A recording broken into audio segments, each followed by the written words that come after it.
El análisis, la opinión y todo lo que quieres saber sobre el mundo de las finanzas lo encuentras en Perspectivas Económicas con el doctor Juan Pablo Rodríguez. De lunes a viernes a las 13:30 horas y repeticiones a las 9 horas por MD Saltillo. ¿Qué tal, mis cibernautas? Tengan ustedes muy buenas tardes. Les saluda Juan Pablo Rodríguez desde la sede de MD Saltillo Televisión. Pues un saludo muy cordial a toda la raza que nos escucha ya por Estados Unidos, Centroamérica, Sudamérica, Europa, también nos han estado viendo. Pero bueno, pues sigue de moda esta situación del Brexit. ¿Quién es el beneficiario? Aquí hay comentaristas de México que dicen, bueno, pues el beneficiario es Rusia, puede ser China, que ahora va a tener una relación. Ya ven que hubo la integración del Banco Asiático, donde Gran Bretaña se incorporaba junto con Rusia y China a este banco, sin autorización de Estados Unidos y de Europa. Y dicen, bueno, aquí el gran beneficiario va a ser China porque va a poder situar sus fondos de inversión, va a poder utilizar Londres como como trampolín para el reconocimiento de su moneda como moneda internacional. Mucho calor aquí en Saltillo, discúlpenme, no tenemos aire acondicionado. Increíble. Bueno, el problema es Rusia, porque hay una distensión, una distracción con la Gran Bretaña, se debilita la Comunidad Económica Europea, la OTAN, por ende, hay problemas, y entonces Rusia empieza a agarrar otra vez sus bríos. Yo creo que finalmente la Comunidad Económica Europea va a tener que quitarle las sanciones a Rusia. ¿Para qué? No le conviene. El fenómeno de Ucrania, que es una ola de corruptos ultraderechistas que hay ahorita en Ucrania, profascistas, pronazistas, pues no le conviene ni a la Comunidad Económica Europea, igualmente que en Georgia. Entonces, pues ciertamente Rusia le ha permitido consolidar un poco su producción interna, que en trigo, que en tomate, que en productos de primera necesidad que antes importaba de España, de Francia y de otras partes. Pero ha sido afectado porque ha decrecido un 3% Rusia, un promedio en estos 2 últimos años, después del bloqueo por parte de la OTAN o de Estados Unidos. Lo que sí es definitivo es que Gran Bretaña va en busca de nuevas áreas de comercialización. Decía yo, Gran Bretaña tiene 100,000 millones de dólares de déficit, ahora con la baja de la libra hasta 1.29, 1.30. De 1.37 ya bajó a 1.30 la libra con respecto al dólar. Pues eso les va a permitir a los británicos, sobre todo los del norte de Inglaterra, Newcastle, Liverpool, ¿qué otra? Bueno, yo viví 8 meses, un año allá en Inglaterra, por eso mi inglés no es del todo perfecto, lo entiendo, lo leo y a veces se me dificulta el hablar. Pero la cuestión es que toda esta parte norte de Inglaterra, beneficiarios son la parte manufacturera y va a poder seguir exportando. Ahora, en general es un debilitamiento para Europa y mismo para Gran Bretaña. Ahorita Bloomberg está anunciando que 3 fondos de inmobiliarios que estaban con su sede en Londres, pues están ya a punto de decir bye bye, ahí nos vemos, porque pues están perdiendo dinero con los deslizamientos de la libra. Y obviamente también va a provocar que los precios de las materias primas, de los inmobiliarios en Londres vayan a bajar. Como ha bajado la bolsa británica, aunque como decía yo, se hizo mucho show, pero todavía ahí está, las bolsas más o menos están comportándose normal. Ahorita estaba subiendo el Dow Jones, el Nasdaq, la libra, el FTSE de Inglaterra, el FTSE, pues está bajando 0.36, hasta eso no la locura, donde sí está el impacto es ahorita sobre la libra esterlina. Claro, esto va a afectar a Alemania y a Francia, que exportaban a la Gran Bretaña automóviles, manufactura, ropa, vinos, lo que ustedes quieran. Al momento en que se devalúa la libra, que ya la libra tenía su independencia con respecto al euro, Gran Bretaña, pues esto afecta ciertamente a las exportaciones de los vecinos de Gran Bretaña. Esto ya lo decía la maestra Joanne Robinson, y mismo los mercantilistas de la era de Colbert, Valle-Gebert, y así nos vamos a una Petty, pues todos decían lo importante es exportar para generar empleo internamente, y el país vecino afectándose al momento en que un país importa, pues está perdiendo empleo internamente, y el que exporta está generando empleo también internamente. Entonces, la pérdida de del valor de la libra, pues lo único que está haciendo es afectar a los vecinos, pero internamente también se afecta Gran Bretaña, que se calculaba que podría bajar su PIB o su Producto Interno Bruto por habitante en 1 o 2%. Total, ahí está la discusión y claro, acaba de salir un artículo del señor Stiglitz, Premio Nobel de Economía de la Universidad de Columbia, donde habla del Brexit y después qué. Y entonces está en francés, voy a tratar de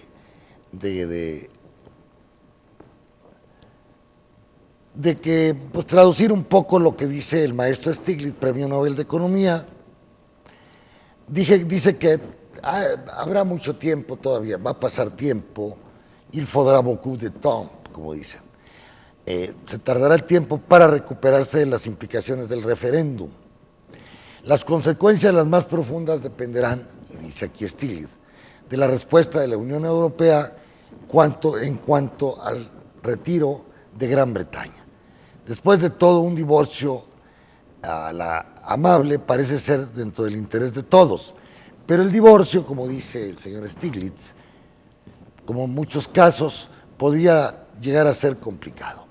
Las ventajas de la integración comercial y económica entre el Reino Unido y la Comunidad Económica Europea son recíprocas. Si Europa toma en serio su convicción que de ventaja de integración económica y deseable, sus dirigentes buscarán asegurar que las ligas se queden lo más estrechas posibles, estando dadas las condiciones o circunstancias.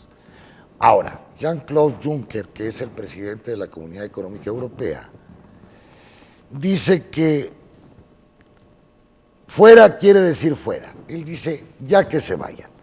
Pero los más sensatos dicen tranquilo, tranquilo. Mismo el secretario de Estado Kerry le dice a Gran Bretaña no envíes el oficio para irte.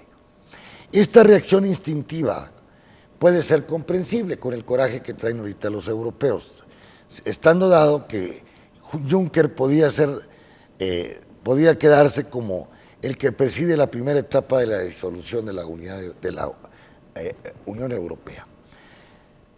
Hay que valorar que al fin de disuadir los otros países de dejar la comunidad, porque ya están pensando, imagínense que llegue Marie Le Pen, Francia se iría también. La Unión Europea no debe aceptar ningún compromiso ofreciéndole al Reino Unido solo que le garanticen los acuerdos de la Organización Mundial de Comercio. Es decir, actualmente cuando ustedes son parte de Europa, pues no hay tarifas arancelarias, no hay aduanas.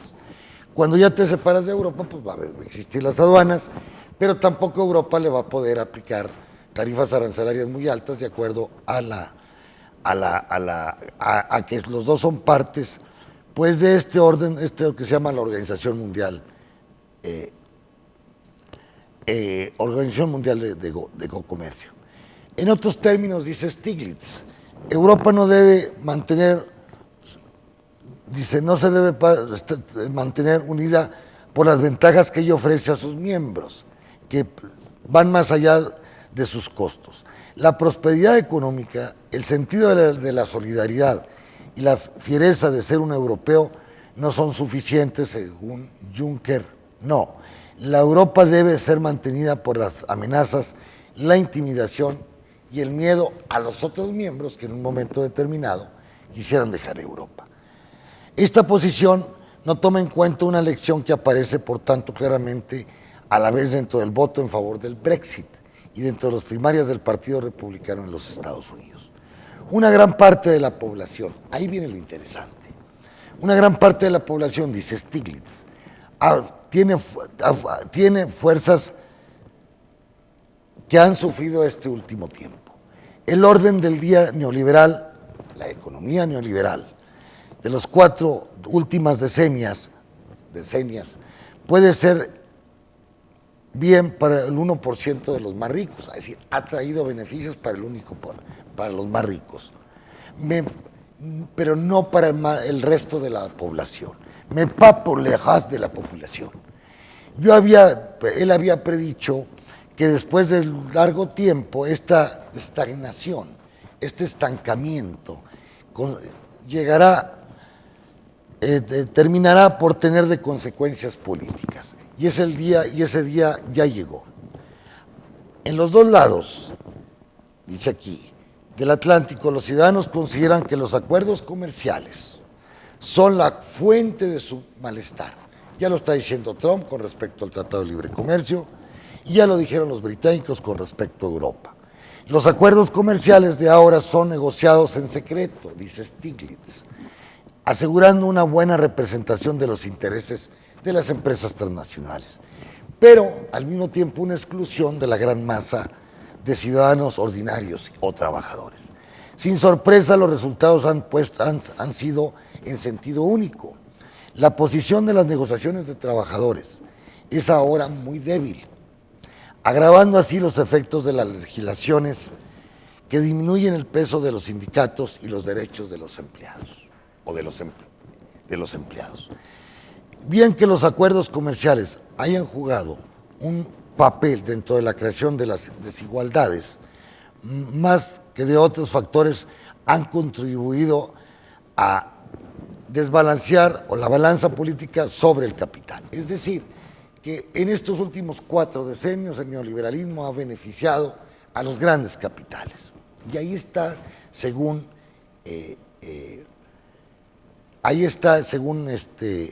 Destilgue del problema. Las reglas de propiedad intelectual que se están dando, por ejemplo, en el Tratado de Libre Comercio del Pacífico y que se quieren dar también con Europa y Estados Unidos, han aumentado los poderes de las compañías farmacéuticas y han aumentado los precios. Ahora, toda aumentación del poder del mercado de las empresas implica, de hecho, ipso facto, una baja de los salarios reales de la gran masa trabajadora. Y por lo tanto, un aumento de las desigualdades en todos los países. Dentro de los numerosos sectores, la concentración industrial está aumentando. Los efectos del estancamiento y de la baja de los salarios reales son ajustados a los de la austeridad, que amenaza de compresión dentro de los servicios públicos, dentro de los cuales dependen tanto los trabajadores como las clases medias. La incertidumbre económica que resulta para los trabajadores, luego que esta está combinada con la migración, ha creado una mélange toxique, es decir, una revoltura tóxica. Numerosos refugiados son víctimas de las guerras de opresión, dentro de las cuales Occidente ha contribuido, Gran Bretaña, Estados Unidos, Francia, produciendo ayudas y es una responsabilidad moral para todos, pero sobre todo para las antiguas potencias coloniales. Por tanto, bien que mucho se negará probablemente un aumento de la oferta de mano de obra poco calificada, a una disminución de los salarios de equilibrio. Y cuando los salarios no pueden bajar, el desempleo aumenta. Esto es sobre todo preocupante dentro de los países donde una mala gestión económica ha conducido a un nivel elevado de desempleo global. Europa, pues, ha estado mal manejada la crisis en Europa, ha provocado amplias capas de la población joven sin empleo, más de 2 dígitos. Dice, la migración si entrabas en Europa significa que los países que han mejor llegado a reducir el desempleo terminarán de manera previsible por recibir más que su justa parte de refugiados, como es el caso de Gran Bretaña. Iba a recibir Europa 100.000 y han recibido 300.000. Entonces esto va a deprimir los salarios dentro de la Comunidad Económica Europea. Dice, hay muchos discursos sobre los beneficios de la migración, sobre todo a las gentes más capacitadas. Para un país ofreciendo una débil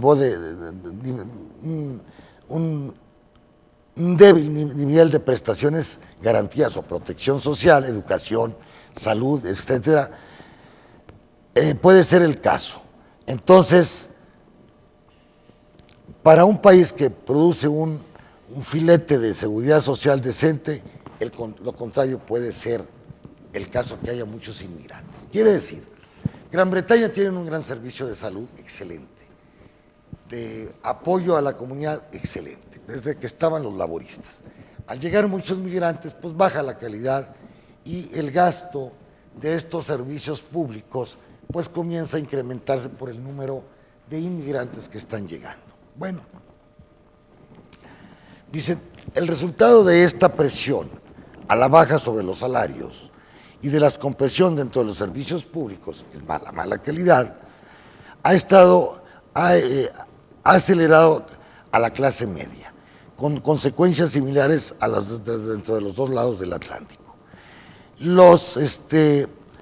Vamos a decir, los gastos de la clase media y de la clase obrera los ingresos, de la clase media y obrera no se han beneficiado del crecimiento económico. Entonces esto ha sido pues básicamente para los grandes banqueros y para pues las grandes empresas transnacionales. Entonces, además los políticos que han prometido un cambio no lo han cumplido.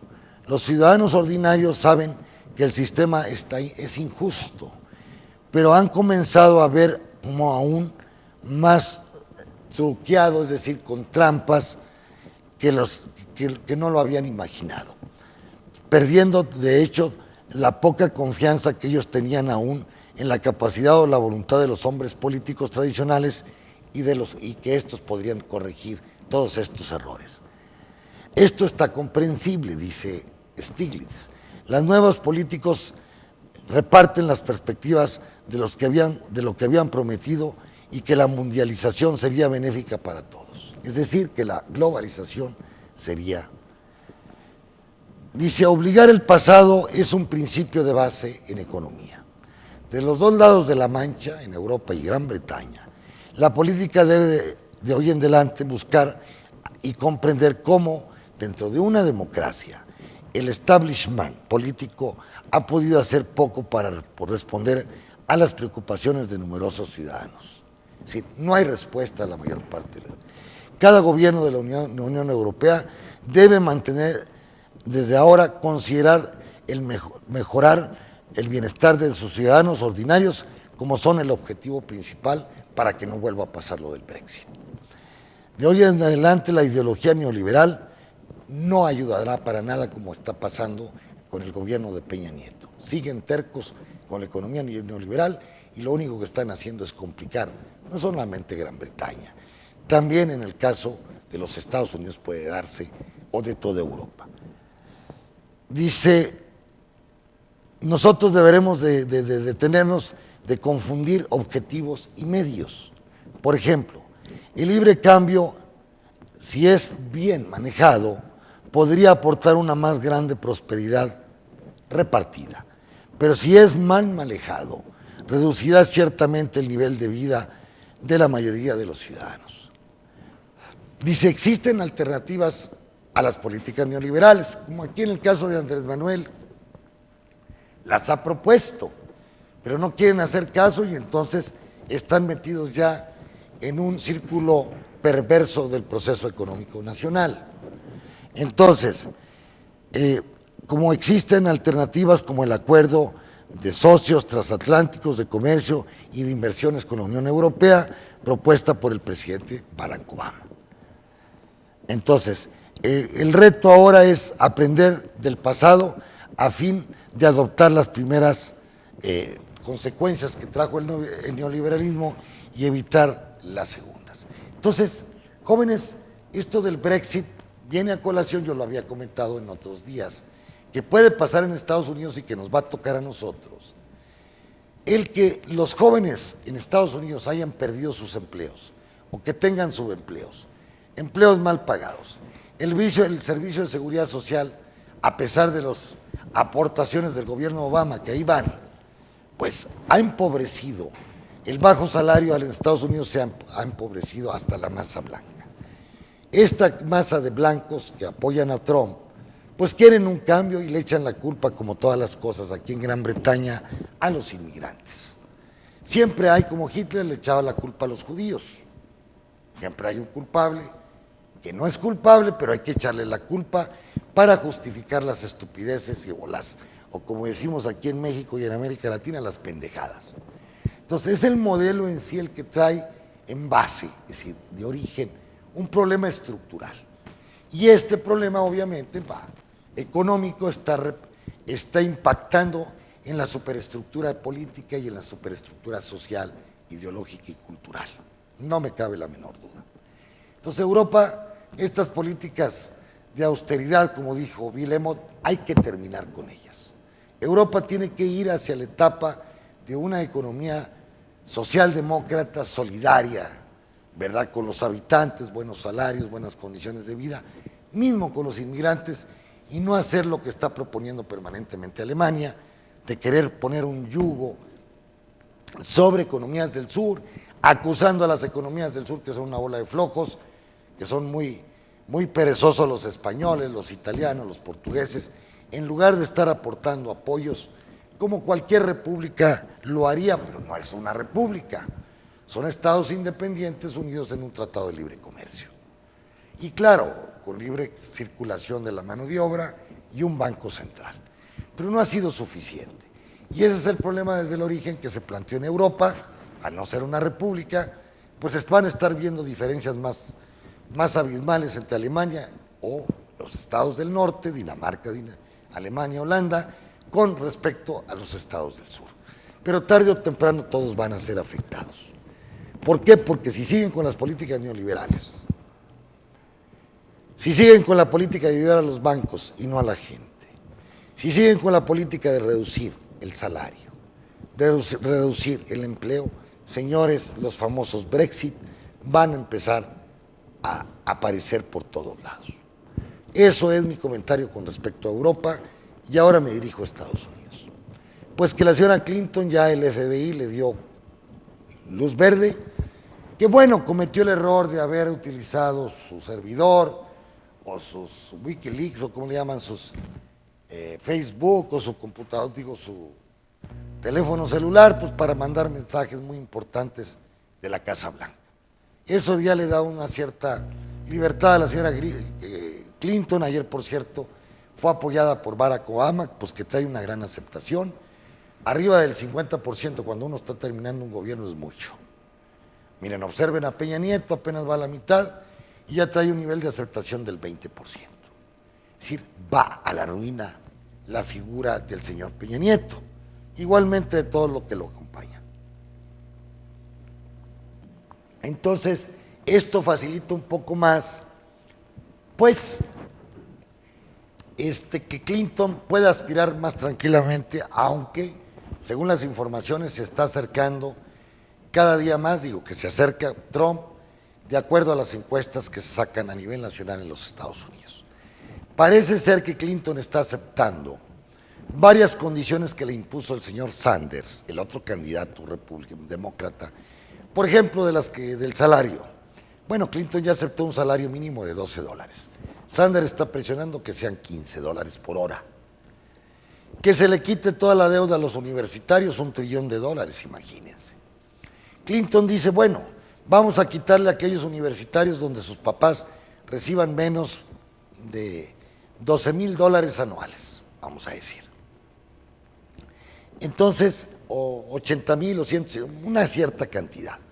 Es decir, no dejarla libre, y tiene razón Clinton, porque a lo mejor hay papás que mañosamente no quieren pagar o que obligan a sus hijos a pagar la colegiatura de las universidades y son papás ricos. Entonces, ahí dice Clinton, hay que distinguir que hay gente que realmente no puede pagar las colegiaturas en las universidades públicas como privadas, pero hay gente que sí la puede pagar. Total, ahí van para la próxima convención, que es de los días 20 de este junio, donde se van a ir juntando las propuestas de Sanders. Bueno, trata de presionar Sanders, él quiere llevar a que el Partido Demócrata pues sea realmente un partido del pueblo norteamericano, un partido de los pobres, de los proletarios, y claro, eso le daría una vigencia mucho más amplia en los años al Partido Demócrata. a donde está el desastre, es el Partido Republicano. Pero no hay que confiarse. Yo les he dicho, hasta en la frontera de México, los mexicanos que viven en la frontera con México votaron por Trump, es increíble. ¿Por qué votan por Trump los mexicanos que viven en Iglepaz, Laredo, McAllen, Brownsville? Pues sencillamente porque se ven afectados en sus salarios por la cantidad de mexicanos o centroamericanos que están llegando a Estados Unidos en forma ilegal, si se quiere, entonces presionan a la baja los salarios del sur de Texas. Y ese es el malestar que tienen, ¿verdad?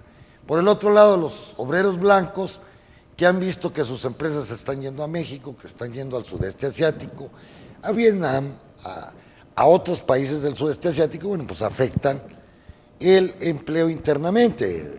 Una de las broncas fue que Carriers, que es la empresa que produce aires acondicionados, para producir aire frío caliente, pues parece que estaba en Indiana y está anunciando su traslado a la ciudad de Monterrey en México. Igualmente la Ford Motor Company anuncia una nueva inversión en San Luis Potosí de 1.200 millones de dólares y que va a generar desempleo en Detroit, por ejemplo, puede ser Detroit, puede ser California, y al mismo tiempo está generando empleos con muy bajos salarios en México. Yo creo que aquí Trump, si llegara a ganar, no me cabe la menuda duda que va a presionar al gobierno mexicano a que suba los salarios. Fíjense, una ultraderecha. ¿Por qué? Porque es la única forma, según Trump, de que las empresas no estén buscando permanente a México para explotar la mano de obra tan barata que hay en este país. Pero al mismo tiempo, bueno, revisará el Tratado de Libre Comercio. Significa que si tú, México, me exportas 400 mil millones de dólares o 200 mil, pues la misma cantidad te debe exportar los Estados Unidos. Es decir, a llegar a un empate en la balanza comercial. Y esto sería un desastre para México porque tenemos un superávit de 100 mil millones de dólares con respecto a Estados Unidos, pero tenemos un gran déficit con China, 60 mil millones, y con Europa y sudeste asiático. Es decir, importamos más de lo que exportamos a estos países. Y esta es una de las variables, ahorita lo voy a comentar, que son problemáticas para la economía mexicana, pero al mismo tiempo problemático con la relación que quiere ejercer Trump con respecto a México. Entonces, ahí está todavía, estas políticas neoliberales han llevado al desastre interno de estos países, a la marginación, a la pobreza de la raza blanca, negra y latina, y hoy está la respuesta de que quieran ir todo contra el establishment, como dicen, ir en contra de todo y a favor de nada. Como ya pasó ahorita en Gran Bretaña, hay marchas de jóvenes que quieren que se regrese, que se vuelva a repetir el referéndum, cosa que no va a ser posible. Cameron está hecho pedazos políticamente. Hay un problema en el Partido Republicano, una división pero espantosa, y ojalá el señor Corbyn pudiese tomar las riendas, es más sensato, en Gran Bretaña para poder ir dirigiendo pues el futuro de este país, que pues ha sido motor de la revolución industrial y motor del crecimiento capitalista a nivel mundial. Fue el imperio más poderoso de este mundo. Entonces, jóvenes, esto con respecto a los Estados Unidos. Hay que estar preocupados, atentos a todos los que tienen parientes en Estados Unidos, pues avisarles de que no voten por el señor Trump, es lo mínimo, que se pongan abusados. Y bueno, el caso muy concreto de México, pues sería desastroso para la economía mexicana. El lunes yo había comentado que yo no estaba de acuerdo con el aumento de las tasas de interés que el Banco de México proyectó para hace una semana. Es decir, de 3.50 o 3.75 nos estamos yendo a 4.25. Yo había dicho aquí que la economía mexicana muy probablemente se enfocaba o iba hacia una recesión. Entonces, ¿qué significa esto, jóvenes? Pues que el aumentar las tasas de interés y reducir la cantidad de dinero en circulación por la reducción del gasto, que ya sube a 170,000 millones de pesos, pues esto para mí empeora, decía yo, empeora la situación económica de México. Entonces, salen ya algunas informaciones del INEGI, y bueno, las informaciones que nos da en la jornada ustedes pueden ver en Economía, en la página de Economía,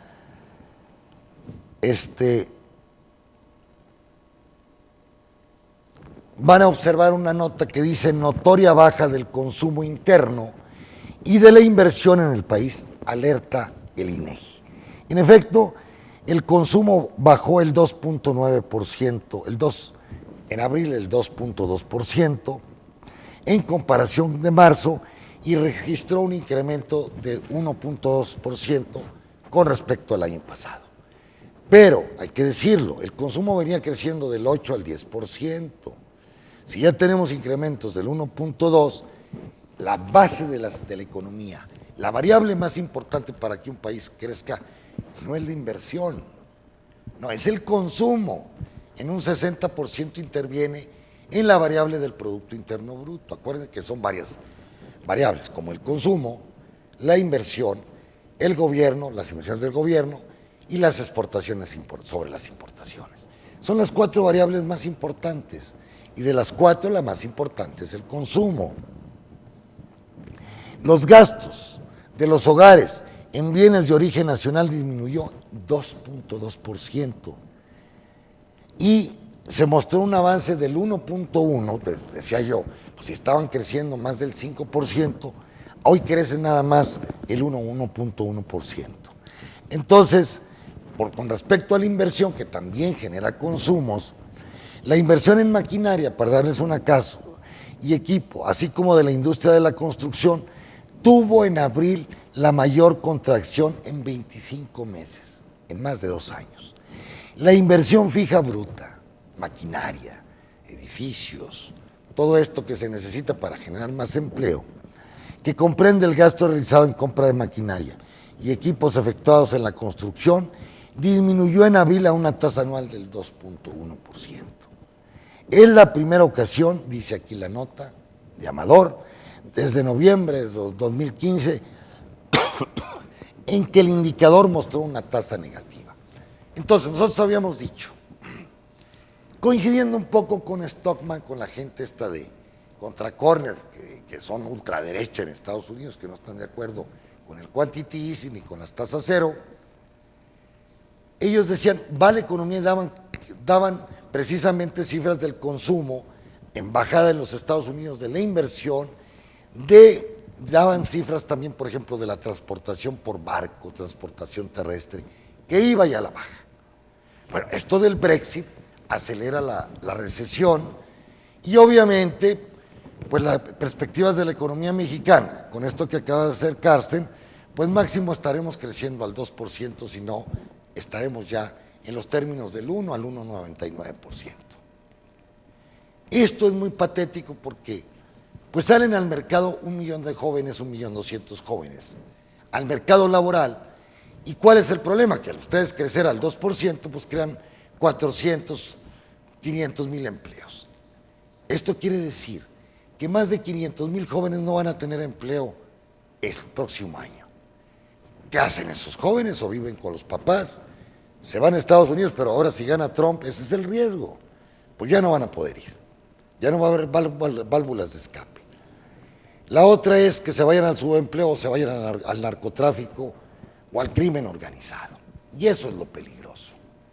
Entonces, mientras tanto la derecha mexicana, comandada por Peña Nieto, diciendo estupideces en Canadá, que ellos no están de acuerdo, como Andrés Manuel, de apoyar a la tercera edad con un buen salario. Vamos, 1,500 pesos mensuales, no es bueno, pero algo es algo. Apoyar a la salud pública, es decir, para que la gente todos tengan medicamentos, hospitales.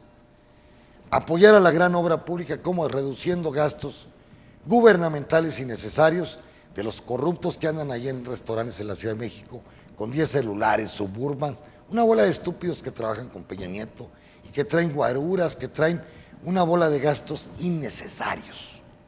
Bueno, hay que reducir todo ese gasto. dárselo a la gente pobre. Por eso Peña Nieto ahora lo está acusando de populista. Y como dijo bien Obama, si el primer populista soy yo, Peña Nieto, no seas pendejo. Pues hasta dio vergüenza lo que le contestó Obama. Pues el primer populista soy yo. Quiero que mi gente tenga salud, tenga un buen retiro, tengan empleo, tengan un buen nivel, tengan un buen salario. Él quiere que aumentar el salario. Para Peña Nieto eso es populismo. Para mí es una estupidez lo que Peña Nieto hizo en Canadá. Nos puso en ridículo a tal punto que también Trudeau, maestro de escuela, dijo, oiga, yo soy maestro, me molesta lo que está usted haciendo con los maestros en México. Es decir, es un presidente, el peor presidente en la época contemporánea que hemos tenido en México, después de la revolución. Es lo peor que nos ha llegado, en mal momento. Claro, este presidente lo puso los grandes empresarios, la mafia, como dijo el Peje, con la lana, los 100,000 millones de las deudas de Coahuila, de Veracruz, de Nuevo León, Quintana Roo, Tamaulipas, todos pues aportaron con deudas internas de los estados para la campaña, hablo yo de los gobernadores priistas. Entonces, y el mismo Calderón entró en transacciones con él para que quedara como presidente y después elegir a esta señora que no tiene noción ni de qué sabe, la tal Margarita. Es decir, devuélveme la copa, Peña Nieto.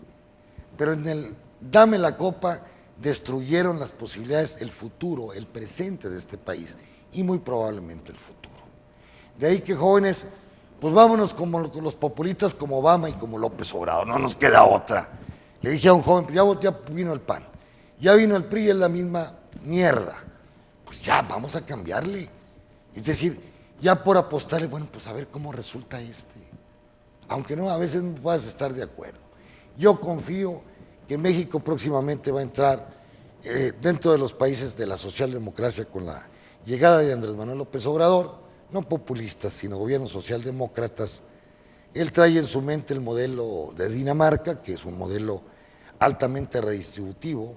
Claro, se cobran impuestos, pero se aplican adecuadamente al conjunto de la población, con buenos servicios médicos, alimentación, con muy buena educación que es gratuita para todos. Allá no hay escuelas privadas. Con muy buena investigación científica, con un buen nivel de vida agradable donde se pueda vivir. Yo creo que es lo que aspiramos todos los mexicanos. Por lo pronto, pues aquí en Coahuila ayer el ingeniero Armando Guadiana Tijerina, que va a ser candidato de Morena a la gobernatura y que ha tenido, junto con todos nosotros, claridad y participación ciudadana, nos ha acompañado en combatir las corruptelas de Coahuila, la deuda. Ayer puso una demanda en contra del gobierno de los dos Moreiras, de Humberto y Rubén, en donde demuestra que por medio del FICREA y una sociedad anónima fantasmórica que crea el FICREA, pues le rentaron al estado de Coahuila cerca de 1,000 millones de pesos, aviones, helicópteros que no existían y carros que no existían. Total, ahí va el ingeniero Guadiana a México, que va a ser el próximo candidato de Morena y muy probablemente de toda la izquierda, para Coahuila, para acusar directamente a la Procuraduría General de la República a los hermanos Moreira por desviación o malversación de fondos o, como él le llama, lavado de dinero. Vamos a ver, por lo pronto, mientras esté Peña Nieto, pues no va a pasar nada, porque tiene miedo que un momento determinado Humberto Moreira diga, pues yo te di dinero, cabrón, para tu campaña, así es que te callas. Y así han estado callando a Peña Nieto Duarte, el de Quintana Roo, el de Coahuila, el de Nuevo León, lo callan. Si tú dices algo, vamos a decir que la lana de las deudas de nuestros estados fue para tu campaña. Y ahí embarran a Videgaray, que administraba ese dinero, y ahí agarran a Osorio Choi, que también lo repartía a todas las comités de base del PRI a nivel nacional. Entonces, pues como dijo aquel, aquí estamos todos. Entonces, volviendo al fenómeno de Carsten, es para mí un error. Me va a decir, no, Juan Pablo, se nos destapa la inflación. Entonces, quiere decir que las cifras oficiales del INEGI están muy por abajo de la inflación real, que han estado ocultando el INEGI la inflación real. ¿Será así, señor del INEGI? Díganoslo, porque entonces sí tiene razón el señor Carsten. Pero si se tiene una inflación real del 2% o 2.8%, hay margen, Carsten.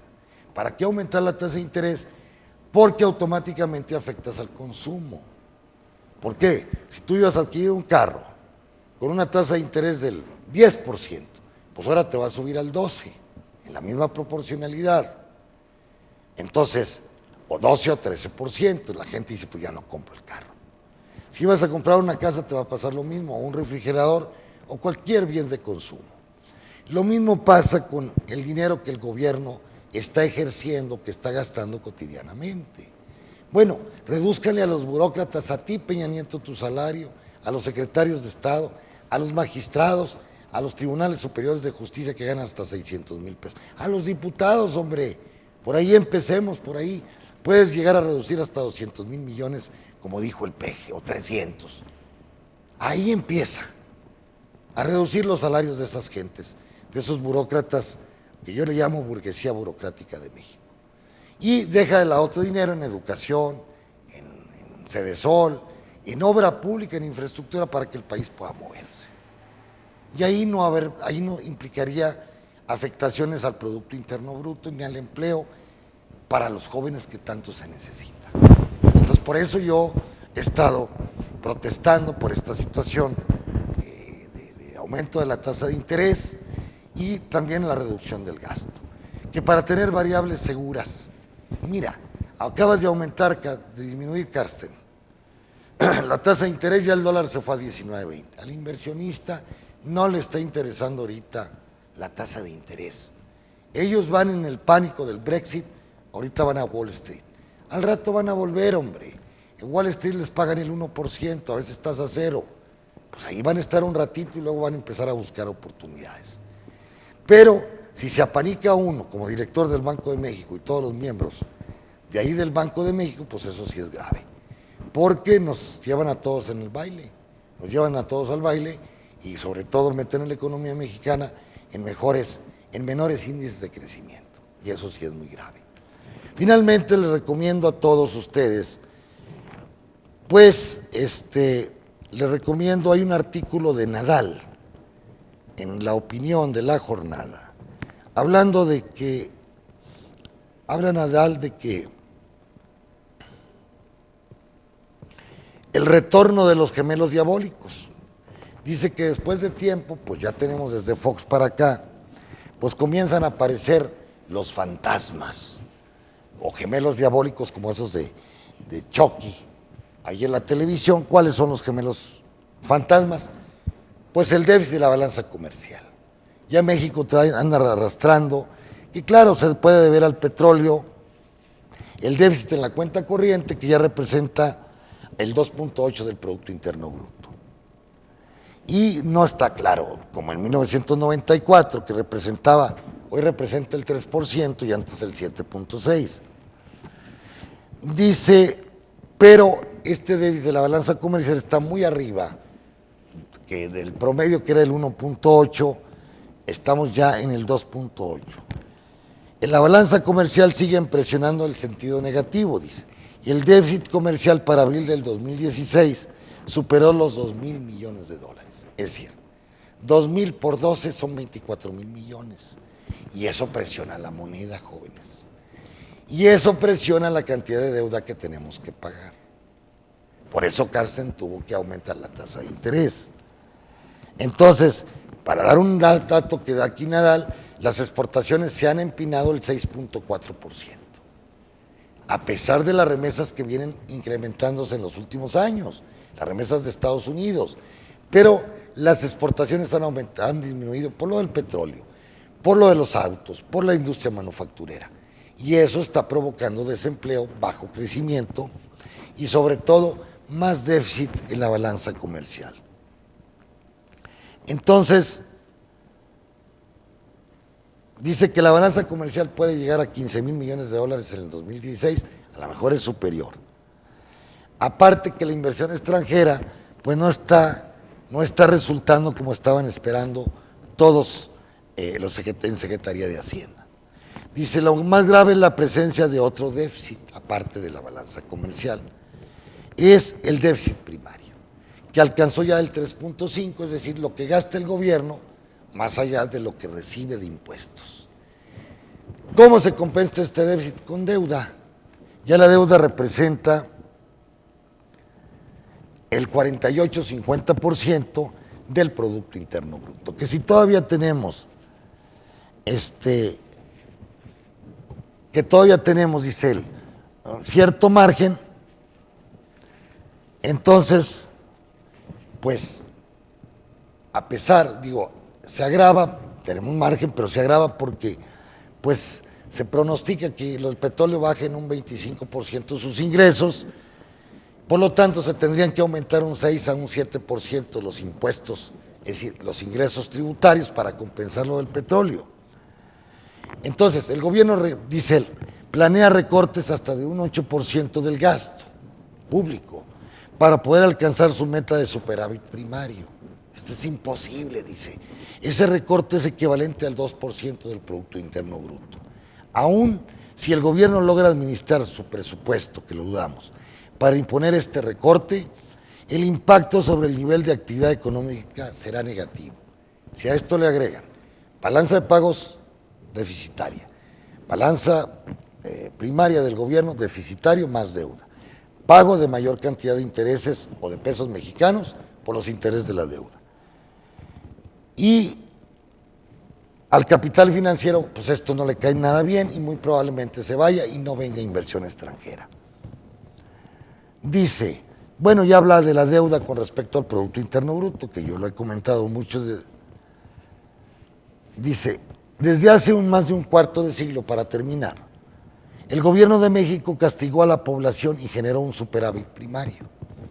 Ese resultado, aplaudido por el capital financiero, fue alcanzado a través de restringir el gasto público para la gente más pobre, y eso explica el estancamiento en términos reales del gasto per cápita en salud, educación y en casi todos los rubros de lo que debe constituir una verdadera política del desarrollo.